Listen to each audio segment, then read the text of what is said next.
നിങ്ങൾക്കറിയുന്ന പോലെ കുട്ടി ഇന്നലെ നൈറ്റ് വൈസാഗ് റെയിൽവേ സ്റ്റേഷനിൽ നിന്ന് കണ്ടെത്തി.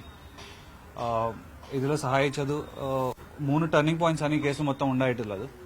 ഒന്നാമത്തത് നൈറ്റ് 4 മണിക്ക് ആദ്യ ദിവസം ബബിത എന്ന ലേഡി എടുത്ത ഫോട്ടോ പോലീസ് കൈ കിട്ടി. ഉടനെ പെട്ടെന്ന് മനസ്സിലായി കന്യാകുമാരി സൈഡ് പോയതാണ്. അത് കഴിഞ്ഞിട്ട് കന്യാകുമാരി CCTV ഫുട്ടേജ് മനസ്സിലായ സമയം കുട്ടി ചെന്നൈയിൽ പോയതാണ് മനസ്സിലായത്. അതിനെ കഴിഞ്ഞിട്ട് ഉടനെ പെട്ടെന്ന് ചെന്നൈ പോലീസിനെ അറിയിച്ചു. ചെന്നൈ പോലീസ് അവിടുത്തെ RPF-നോട് സംസാരിച്ചിട്ട് എഗ്മോർ പോലീസ് സ്റ്റേഷനിൽ പോയിട്ട് CCTV ഉടനെ പെട്ടെന്ന് 6 മണിക്കൂറുള്ളിൽ CCTV കണ്ടെത്തി. അതിനുറപ്പായി 6:33 എഗ്മോർ റെയിൽവേ സ്റ്റേഷനിൽ കുട്ടി എത്തിയിട്ടുണ്ട് അവിടെ. പിന്നെ അത് കഴിഞ്ഞിട്ട് അവിടെ നിന്ന് പോകാനുള്ള അവിടെ നിന്ന് പോകുന്ന എല്ലാ ട്രെയിൻസ്, എഗ്മോർ സ്റ്റേഷനിൽ പോകുന്ന എല്ലാ ട്രെയിൻസ് ലിസ്റ്റ് എടുത്തിട്ട് നിങ്ങൾ RPF അറിയിച്ചു.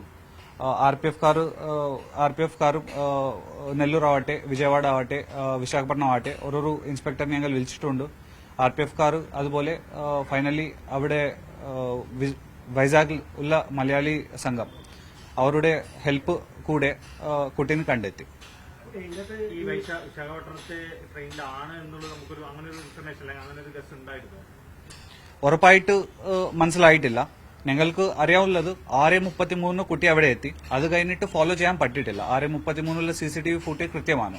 5ാമത്തെ പ്ലാറ്റ്ഫോം എഗ്മോർ റെയിൽവേ സ്റ്റേഷനിലെ 5ാമത്തെ പ്ലാറ്റ്ഫോം അതേ ട്രെയിനിൽ കുട്ടി പുറത്തു വന്നു. അത് കഴിഞ്ഞിട്ട് ഞങ്ങൾ CCTV വിഷ്വൽസ് ക്ലിയർ ആയിട്ടില്ല.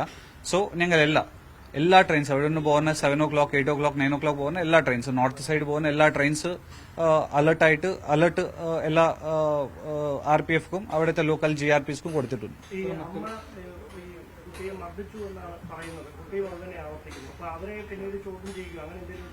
അത് തുടർ അന്വേഷണത്തിൽ വരും. ഒരു കാര്യം കൂടെ, ഈ കുട്ടിക്ക് ഒരു പാരന്റ്സിൽ നിന്ന് മർദ്ദനം ഉണ്ടായിട്ടുണ്ടോ എന്നുള്ളത് അന്വേഷിക്കും. മറ്റൊരു കാര്യം, ഇപ്പോ എയർ ഇന്ത്യ വിമാനത്തിൽ ഒരു ബോംബ് ത്രെഡ് ഭീഷണി കേസ് കുറിച്ച് സംസാരിക്കും. അത് കഴിഞ്ഞിട്ടാണ് ശരി, ഈ കേസ് കഴിഞ്ഞിട്ട് will go to the next case. കുട്ടിയെ കൊണ്ടുവരാൻ പറ്റും എന്താണ്? ഇപ്പോൾ ഓൾറെഡി തിരിച്ചിട്ടുണ്ട്. ഇവിടെ നിന്ന് 4 ഉച്ചക്ക് അവിടെ എത്തും. വിജയവാഡ ട്രെയിനിൽ വിജയവാഡയിൽ നിന്ന് വിശാഖപട്ടണം 4 ഉച്ചക്ക് അവിടെ എത്തും. അവിടെ ഓൾറെഡി ഞങ്ങൾ CWC-നോട് ബന്ധപ്പെട്ടിട്ടുണ്ട്. അവിടുത്തെ CWC ചെയർപേഴ്സൺ രാധ മേഡമാണ്. മേഡത്തിനോട് പറഞ്ഞിട്ടുണ്ട്, കേസെല്ലാം ബ്രീഫ് ചെയ്തിട്ടുണ്ട്. ഉടനെ പെട്ടെന്ന് എല്ലാ ഫോർമാലിറ്റീസ് കംപ്ലീറ്റ് ചെയ്തിട്ട് ഉടനെ പെട്ടെന്ന് അവിടെ നിന്ന് നാളെ തന്നെ തിരിച്ച് കൊണ്ടുവരാനുള്ള ഏർപ്പാട് ചെയ്യുന്നുണ്ട്. മജിസ്ട്രേറ്റ് മുമ്പ് ഹാജരാക്കും. കുട്ടിയുടെ സ്റ്റേറ്റ്മെന്റ് എടുക്കും. അത് കഴിഞ്ഞിട്ട് നെക്സ്റ്റ് അടുത്ത നടപടികൾ ചെയ്യും. അത് കുട്ടിയുടെ സ്റ്റേറ്റ്മെന്റ് നോക്കിയിട്ട് മാത്രം പറയാൻ പറ്റും. എന്തെങ്കിലും കുട്ടിയുടെ ഹെൽത്ത് ചെക്ക് ചെയ്തിട്ടുണ്ടോ? ആരോഗ്യ പരിശോധനയിൽ എന്തെങ്കിലും പ്രശ്നങ്ങൾ? അവിടെ മലയാളി അസോസിയേഷൻ കൊണ്ട് രാവിലെ ഞാൻ NN പിള്ളയെ പറഞ്ഞിട്ട് സംസാരിച്ചിട്ടുണ്ട്. കുട്ടികളുടെ ആവശ്യമുള്ള എല്ലാ കാര്യങ്ങളും അവർ ചെയ്യാൻ അവർ പറഞ്ഞിട്ടുണ്ട്.